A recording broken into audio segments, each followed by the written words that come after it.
You're listening to the Renegade Blitz, the best podcast for Steelers fans by Steelers fans.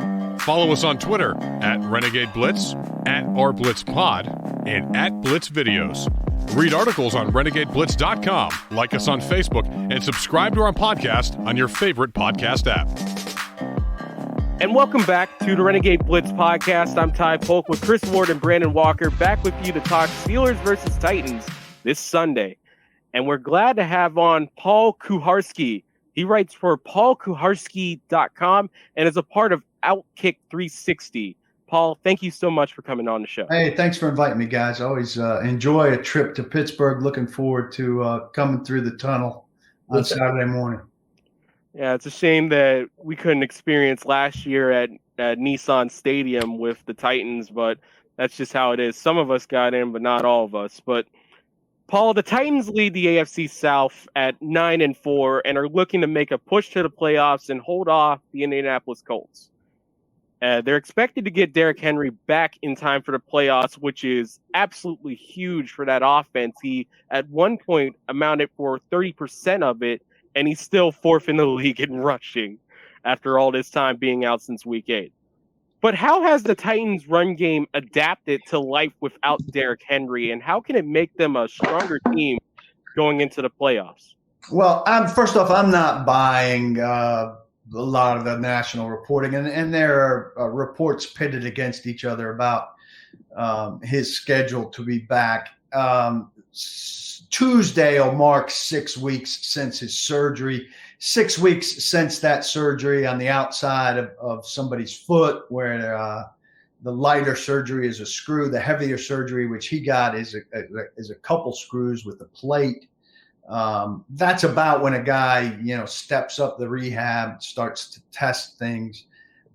So I don't think people really have a sense of where he is. I mean, I don't have any doubt he's done well to this point, but he's a long way from, putting that 250-pound body on the outside of that foot where the blood flow is not good. So I think any reports about him being on that roughly 10-week timetable, which would be the first week of the playoffs, are premature. And I really don't expect him to come back for week 1 of the playoffs and carry 30 times for 155 yards and 3 touchdowns, which is what they often counted on him for. Fact of the matter is, without him, they've run the ball pretty well. I mean, the average is skewed a little bit because they ran for like 210 in New England. But Deontay Foreman, Dontrell Hilliard, 2 guys off the street, have been a pretty good combination. They had a couple fumbles that killed them in that New England game. But the line's set up to run. The team mentality is set up to run. And nobody's scared of the Titans passing game right now because A.J. Brown's out. They're still facing stacked boxes, and they're still running with relative success. It's become a defensive football team that still runs and is pretty unthreatening in the passing game.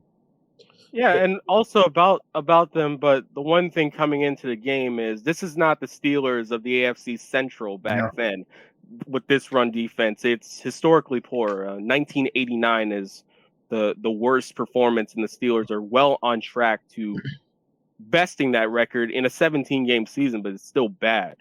How do you think this Titans running attack will attack a Steelers team that has given up 2 out of 3 in the last 3 weeks, 200-yard rusher? Yeah, I think they'll absolutely go at him. I don't think there'll be a singular 200-yard rusher by any means because they spread things around. Foreman is kind of taking the lead, but they're situational. Jeremy McNichols will be the guy on third down. He was back last week. 2 weeks before that, he was out with a concussion. But even with Derrick Henry in the lineup, he was very much the third down back. Henry sometimes played in third and short, definitely didn't play in third and 3 or longer. McNichols, good pass catcher, does nice things, good blitz pickup guy. A little bit undervalued. Certainly people on the outside have no idea who he is. But Foreman, Hilliard, McNichols will get division of work. And the Titans, will try to run for 200 yards, certainly. But they don't, for them in a lot of ways, it's about the amount of carries as much as it's about the carry yardage. They want to control kind of the flow of the game, the pace of the game, the shape of the game. I think they had 32 carries for 102 yards against the Jaguars, a terrible team, obviously. But they controlled the shape of that game. They intercepted Trevor Lawrence 4 times, and they didn't let the Jaguars into the red zone. They're not going to have as easy a time in Pittsburgh, obviously, but they'd like to control the shape of the game, and they'll run the ball, and I think they'll have some success running the ball, which has got to be depressing for not just Pittsburgh, for anybody that's facing them now and being run on, when you would think, well, Derrick Henry's out, we should be able to control them running the ball. I think most teams would think they should be able to, and probably should be able to, but the Titans finding a way with 2 guys that were on the street not too long ago. And Paul, Ryan Tannehill has a 14-13 touchdown interception ratio this season, and has his 84.5 passer rating is his lowest since 2013. However, he does have 6 rushing touchdowns, and Mike Tomlin mentioned his mobility in this week's press conference. Why has Tannehill struggled so far this season as a passer? I'm assuming it's because the offensive line play with the sacks allowed and the injuries to the wide receivers. Yeah, he's good on the run. He really is. Scrambling and by design, they'll boot and set things up, and then he'll take off oftentimes the opposite direction and find no resistance until somebody catches up to him. Very smart that way, very smart down by the goal line with some of that stuff, and good on sneaks. He's really not had a good year. He wasn't having a very good year even when they were, closer to full strength. Julio Jones has been, really a non-factor outside of week 2 in Seattle. But when A.J. Brown was healthy, when Derrick Henry was healthy, Tannehill was still making some questionable throws, locking into receivers, and not seeing linebackers dropping into underneath coverage and things like that. So this is the worst he's played since he's taken over as a starter. Still capable of playing winning quarterback, managing things. I don't want to call him a game manager. I think too many people kind of thought, well, Henry goes down and Tannehill's going to step up and take over. I think he gets too much criticism, for being what he is. He's good in the Titans system, and if you don't have one of the top 4 or 5 quarterbacks in the league, if you don't have Aaron Rodgers, Tom Brady, Patrick Mahomes, your job is to shape the team around the strengths of the quarterback, right? Well, he's good on a team with a really good running back that has a lot of chances at play action, and that has a weapon like A.J. Brown to take slants and stuff and run away from people. And he hasn't had those things this year. So people who are shocked that he's struggling now kind of have an unrealistic view of Ryan Tannehill. It doesn't mean he's bad. It means the things that help make him good in a system, aren't there for him. But, if Pittsburgh rushes the passer the way the Steelers are capable of rushing the passer, I think he'll have some trouble.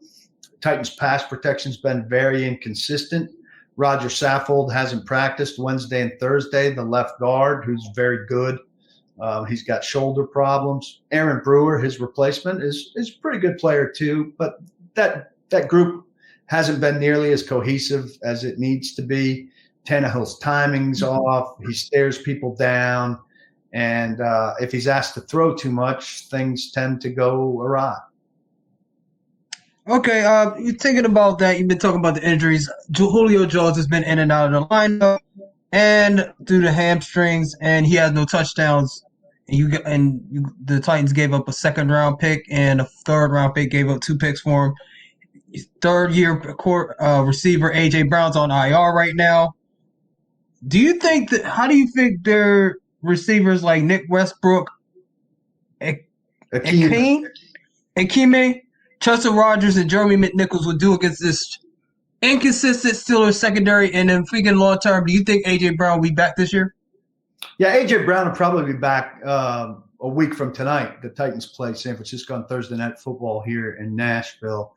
All indications are he'll be back for that. All indications, by the way, are that Bud Dupree will be back for Sunday. He'll probably be activated on Saturday when the Titans usually make their move. Julio Jones didn't cost quite as much as you said, second rounder. And then next year they swapped the fourth for a sixth, I think it was. He's a physical guy now. He's got to win jump balls and muscle away from people. He's not going to run by many people. Nick Westbrook-Ikhine is, a good developmental guy who's gotten progressively better. They like him because he plays every position and he does the right things. They brought in Golden Tate a couple weeks ago, and he hasn't been able to get off the practice squad. So they're clearly happier with now that Jones is back.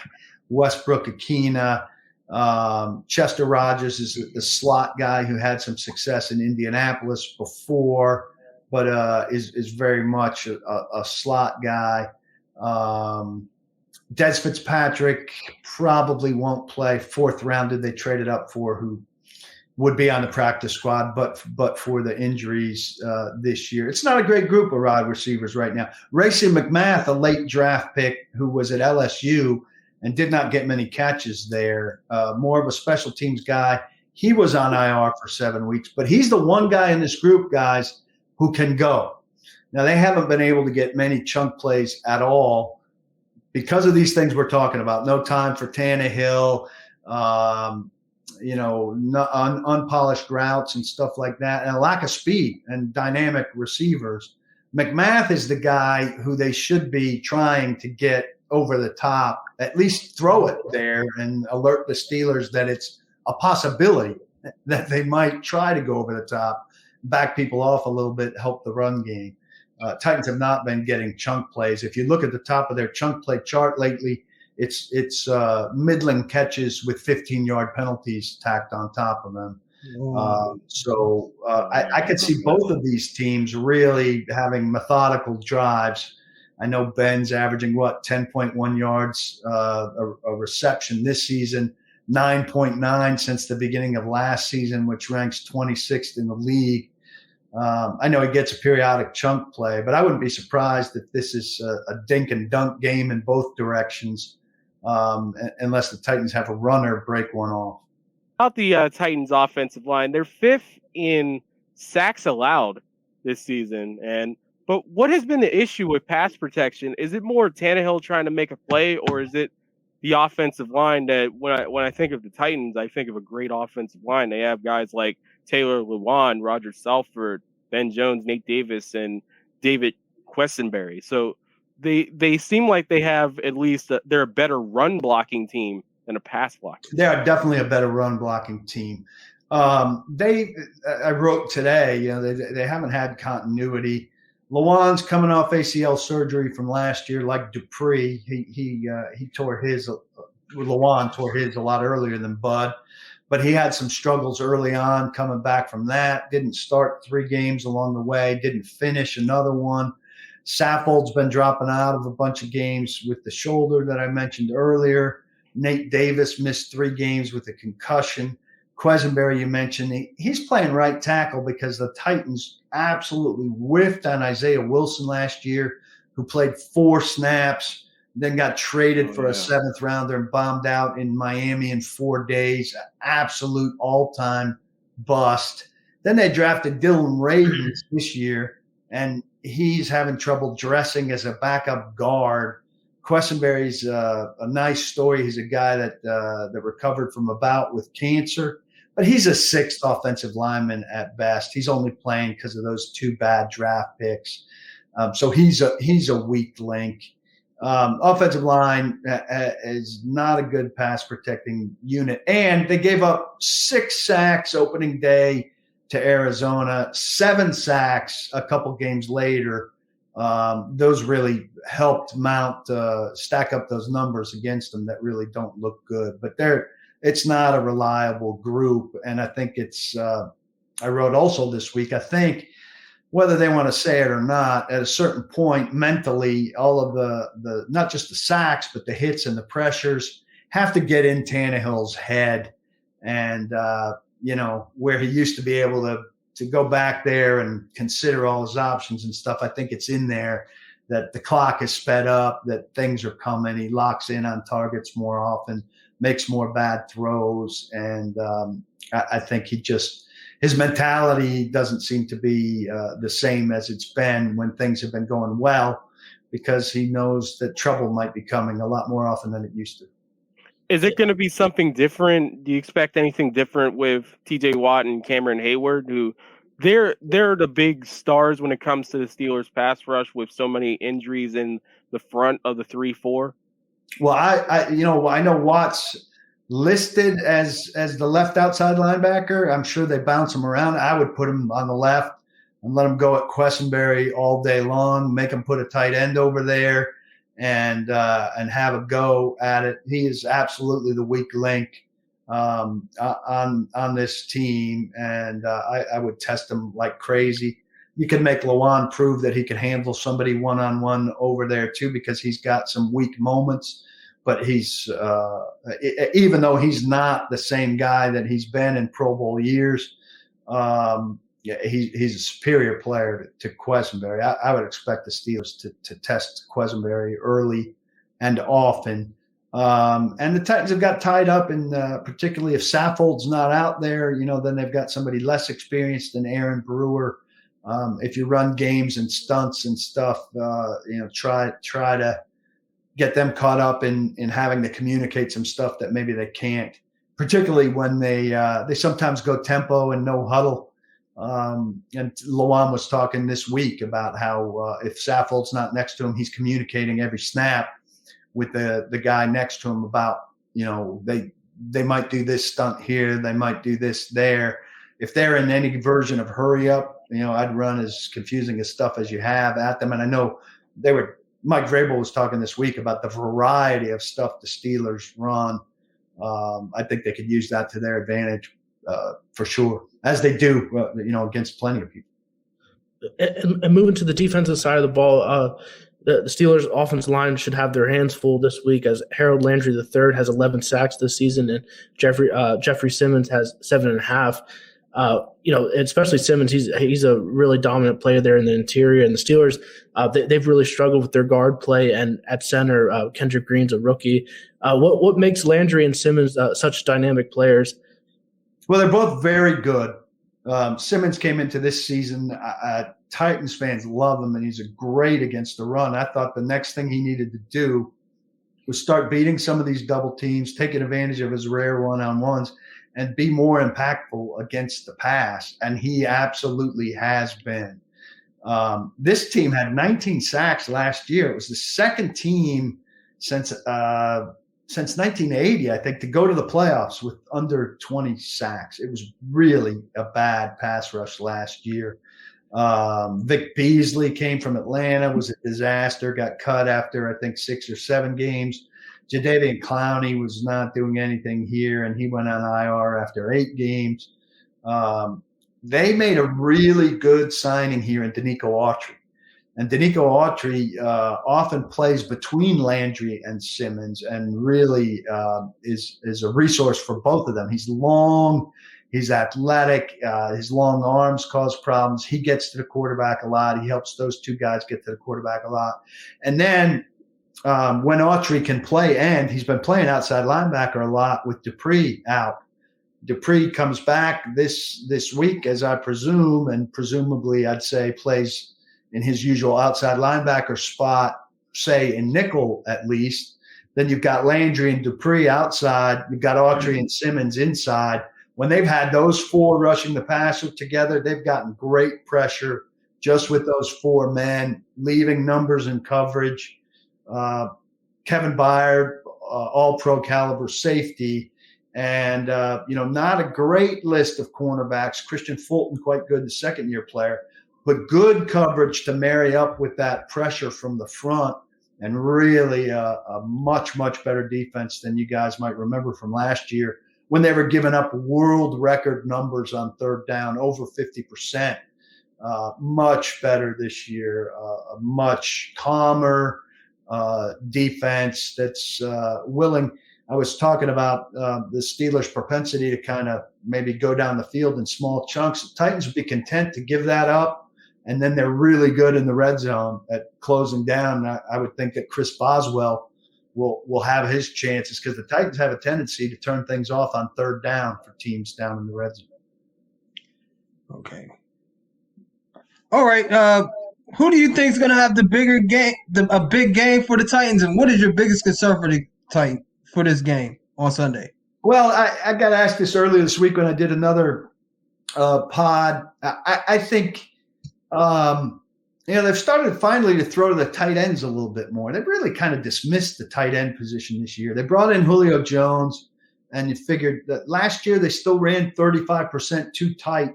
That's down this year. They're more equipped to be 3 wide. Jonnu Smith left to go to New England, got a giant contract. Their tight ends are relatively pedestrian. But Jeff Swaim and Anthony Ferkser last week caught more passes and were more involved. And that's good because the receivers, as we talked about, are not sufficient right now. So I'd look for Pruitt. Michael Pruitt has 3 touchdowns, which is tied for the team lead. I'd look for him down in the red zone and maybe Ferkser as well. So maybe that offsets Freiermuth down there, who I know he got 7. He's pretty active in the end zone, I know. Concern wise, I think they can't turn the ball over. I think it'd be a close game, and I think if Tannehill gets into that interception area or those running backs cough the ball up, you set Pittsburgh up, who needs this game more than the Titans. I mean, the Titans could be in position. If the Colts lose to the Patriots on Saturday, the Titans win on Sunday, they win the division.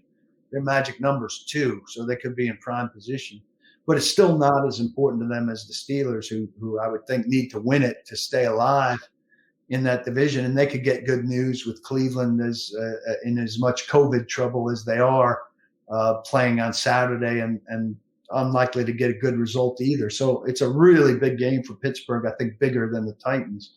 But the Titans need to protect the football. It sounds like an obvious thing, but for them, the turnovers have really keyed things. They lost 2 games in a row when they were -9.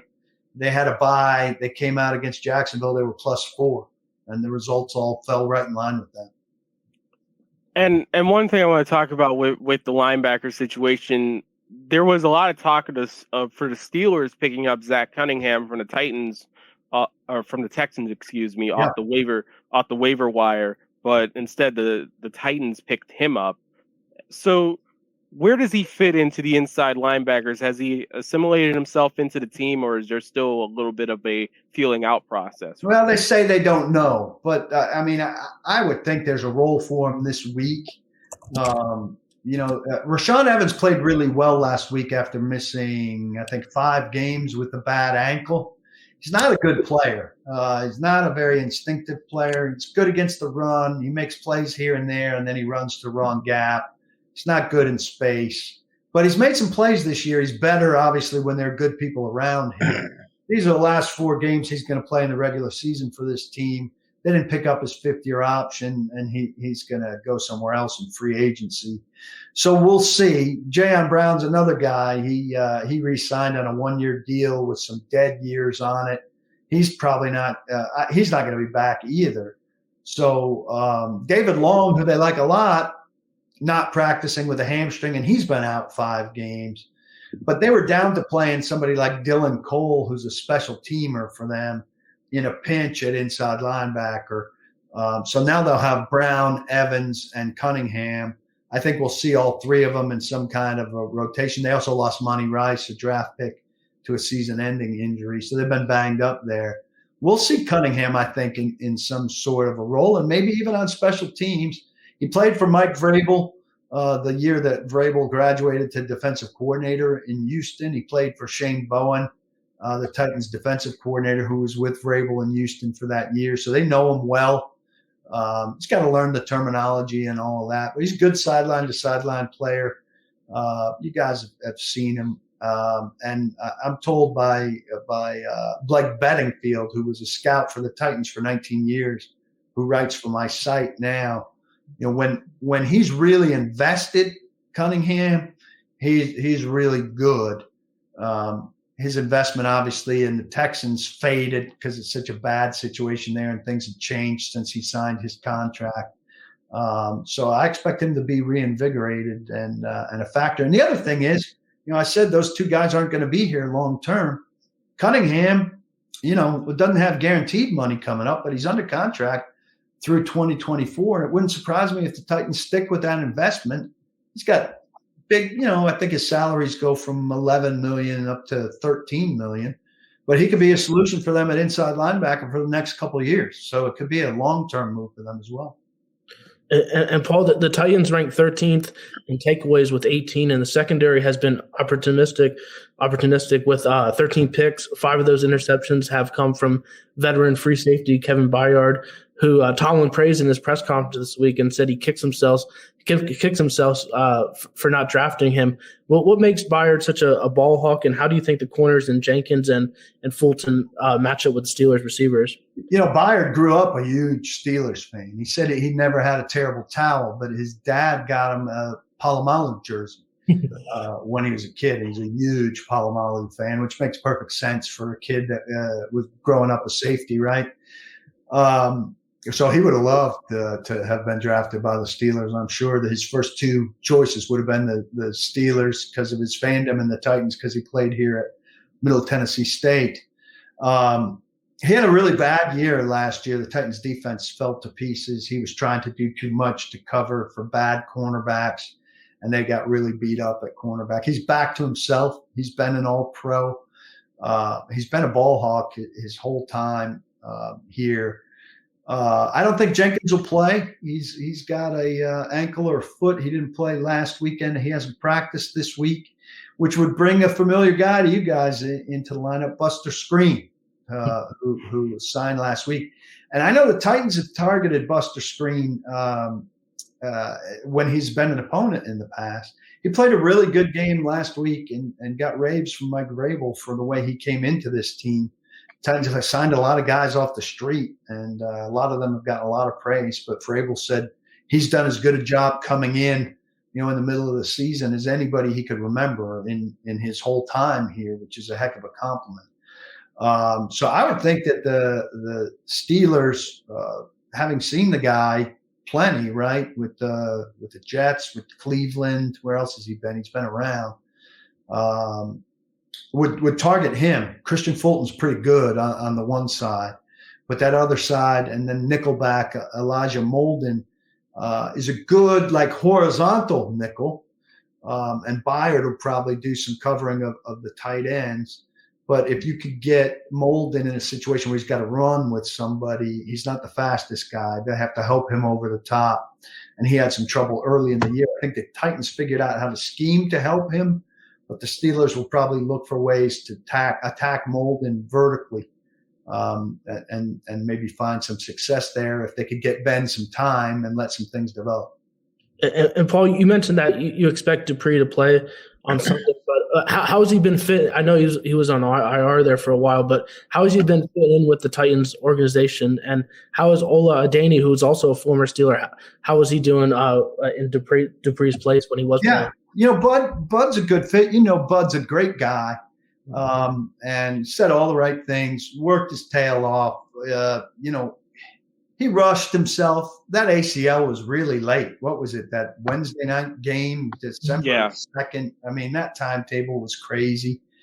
He admitted that he had pushed it too hard and then had to scale it back. But before this abdominal injury, I thought he was coming on. And the Titans don't have good depth at outside linebacker. So after Landry and Dupree, it really drops off. Ola had been a revelation here. I know he didn't get hardly any snaps on defense there, and I don't think they planned on playing him many snaps on defense here. He's a special team ace, right? But he's made some plays on defense, and I'm surprised, quite frankly, they haven't used him a little bit more. When he's had his chances, he is he's by far the third best outside linebacker here. And that was not their plan when they put the depth chart together at all. They lucked into that. But that was a good signing. And I think Ola, that was a one-year deal. He's going to make himself a little bit of money because he's going to go on the market now as an outside linebacker / special teamer, not just as a special teamer. And I think the Titans would like a great deal to sign him again and he brings a great energy. He's a happy guy, loving every minute of life. I'm sure he's real healthy for the Steelers on their roster, and he's been really good for the Titans. All right. Do you have a prediction for the game on Sunday? I worked for ESPN for 9 years, ESPN.com, and I helped fend off their making the guys like me make predictions for several years, and then they finally forced us. Nothing good comes out of a guy like me making a prediction. Walk in the locker room, and if I was right, nobody cares. And if I was wrong, I don't walk in the locker room, by the way. I walk up to a railing where guys are 6 feet away. And if they happen to catch wind of me picking them to lose, then they hold it against you like there was some importance to it. So now that I run my own deal, no, I don't have predictions. There's nothing good that comes of it. I think it'll be a close game. I won't be surprised if either team wins. Like I said, I'm excited to come up there, drive through the bridge. I wish it was baseball season so I could go to one of the best stadiums in the country. I'm looking forward to Primani Brothers, and I need to find a great spot to watch the Pats and the Colts. North Shore Tavern. You could go say hi to DK down there. He does a similar thing to you. He has his own sports. Oh, I know DK. Yeah, he has his own sports website. So I'm pretty sure he sings the praises of North Shore a lot. So that would be a good place. I will make note of it. Boys, it's been great to be with you. I appreciate the invitation. Make sure you tag me when you send it out, and I'll do my best to get it out to my people. Absolutely. And that's Paul Kuharsky. He writes for paulkuharsky.com, his own website, and is a part of the OutKick 360 radio show. Paul, thank you so much for coming on the show. But I feel good about my prediction. I can't lose. So we couldn't get a prediction out of Paul, but it's all right because, respectfully, he's done it for a while. He doesn't have to. But I'm pretty sure that we could say in our thoughts for this is the game that we penciled in since the Steelers went on this mini slide, and maybe even before it, that the Steelers have to win this, especially with Derrick Henry still out. But, of course, we didn't know how bad the running game would be. Yeah. I think this is going to be a slog. He predicted it right. I predict this is going to be one of those games that it's going to be hard to watch. This is going to be ugly and hard to watch, but it's going to be close. It's going to be competitive. AFC Central football, baby. Yes. Old AFC Central football. Yeah, I agree. I think it's going to – just looking at the numbers, the stats, with Tannehill struggling, their offensive line not doing as well, not having their guy there with Derrick Henry. Receivers, Julio Jones had no touchdown. I was surprised when I was researching it for how beat up they are at the receiver position. But their defense really impresses me. They're really good against the run. Jeffrey Simmons is going to watch out for him because the Steelers guard play has been really bad lately. They're not without Dotson because of injury. And Kendrick Green's been really struggling. Trey Turner didn't have a good game the last time they went out and played. And then Landry's been doing really well also with 11 sacks. So, I agree. I think it's going to be a defensive game. It could go either way. I could, Joe Green came out and he ripped the Steelers. All the Steeler alumni and all the legends have been upset with the Steelers, this current team right now. And, you can't blame him really after that performance against the Vikings, even though they did come back, but that first half was just. What did Joe Green say? Brutal. He ripped Claypool. That's everybody's whipping boy right now. Yeah, but he said him and Bush. He said the first half was one of the saddest games that he's ever seen with the Steelers and everything. Just watching being a player and all that. Claypool. He ripped him about. He asked him "Aren't you supposed to be smart? You went to Notre Dame," and he's doing the first down point. But so I could see the Steelers win this game. I think they have to win 3 of their next 4 games to get to 9 wins, which really I think what you need to make the playoffs. Maybe 10 wins even. Well, they'll have to win out for that to be the case. But I don't know if they could beat the Titans here. I think maybe a late interception by Byard on Ben might do it, and it's going to be like an ugly score with the Titans. I'm going to say they win by 1 point. I'm going to say 17-16. Oh, it's my turn. Oh, you want me to make the prediction? Honestly, you guys made good points. I don't like that right tackle matchup against TJ Watt for the Titans. I mean, it's favorable for the Steelers. Cam Hayward, you got Scaffold. That's the guard's name. Saffold gets a blow against Cameron Hayward. That's a decent matchup if he was healthier. Defensive slog. I think the Steelers are going to. I think they're going to win. I think they're going to win on Sunday. Continue the up and it's going to be Chase Claypool that's going to do it. He's going to make up and make amends. I do think he has redeeming qualities for him. And he's going to redeem himself on Sunday. Don't know how. The Steelers are going to pull it off. I don't know how you can redeem yourself after an 8-reception, 96-yard game, but he made an ass out of himself. He made so 4. He's going to go 16. I guess he's got to go for 16. Yeah, that would help my fantasy team, but I digress. But I could see Penn State Pat making another touchdown pass catch to win the game. 24-22. Steelers win. Don't know how. I could be wrong about this. I didn't even want to make. I'll just say. Well, I think Ben's last 1 o'clock game potentially at Heinz Field. Yeah, right.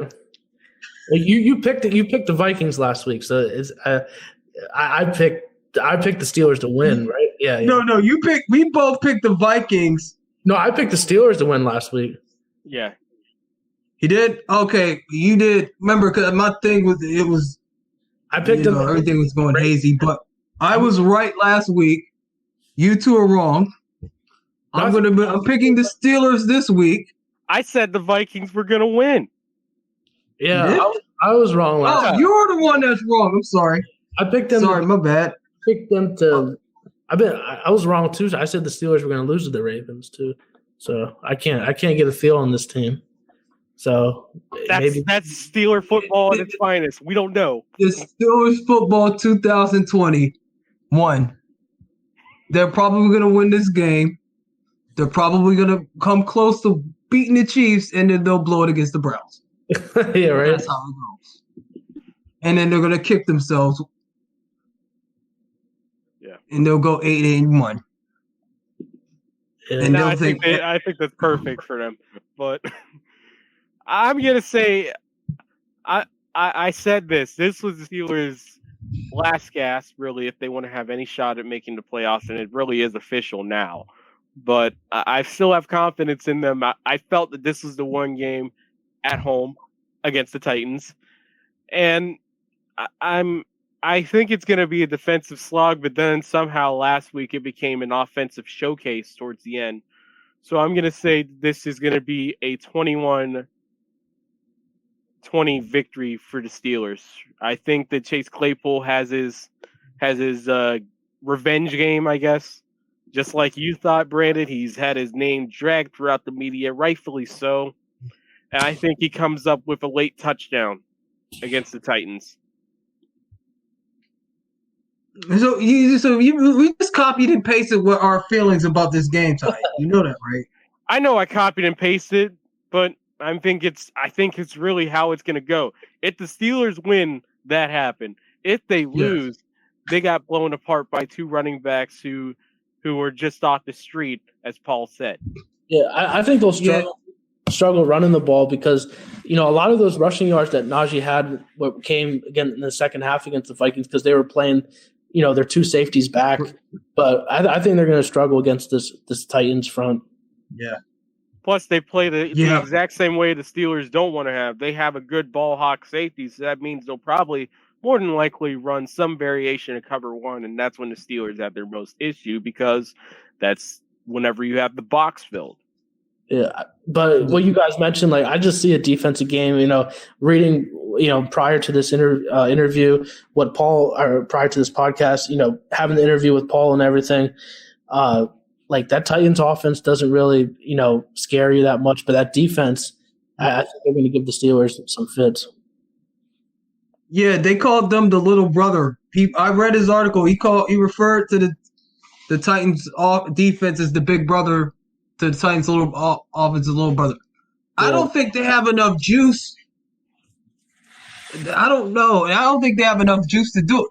But if they run that third down and Bush, then this Titans could very well win this game. And you know what the third and Bush is, right? And he mentioned about Tannehill's mobility, and we saw Justin Herbert how he had his way against the Steelers a couple weeks ago. So that's one aspect to look for in this game. And Tomlin mentioned it during his press conference that he has 6 rushing touchdowns this year, Tannehill. Mm-hmm. Yeah. That's the one thing. A running quarterback always gives you fits because there's 2 ways that it can go. It can go the way that they stopped Lamar Jackson, or it could go Justin Herbert. But I think everyone and their mother keys in on Jackson running. That's the difference. Yeah. It's kind of tough with a guy that I know that Tannehill is not everyone's sexy pick for quarterback, but still he can run and he can make plays. That's the difference. He's more Herbert with the ball than Jackson, but I still think Jackson's good. It's just his throwing motion is wonky. But we're getting off topic here. So, guys, we're embarking the final few weeks of the Steelers season. It's going to be interesting to see Steelers versus Titans. Heinz Field, 1 p.m. on CBS. And it'll be an exciting game. And that's all for us. For Chris Ward and Brandon Walker, I'm Ty Polk. You've been listening to the Renegade Blitz. Thank you for listening to the Renegade Blitz podcast. Follow us on Twitter at Renegade Blitz, at @RBlitzPod, and @BlitzVideos. Read articles on RenegadeBlitz.com. Like us on Facebook and subscribe to our podcast on your favorite podcast app. The Renegade Blitz podcast is available on Apple Podcasts, Google Podcasts, YouTube, Spotify, and wherever else you can listen to podcasts.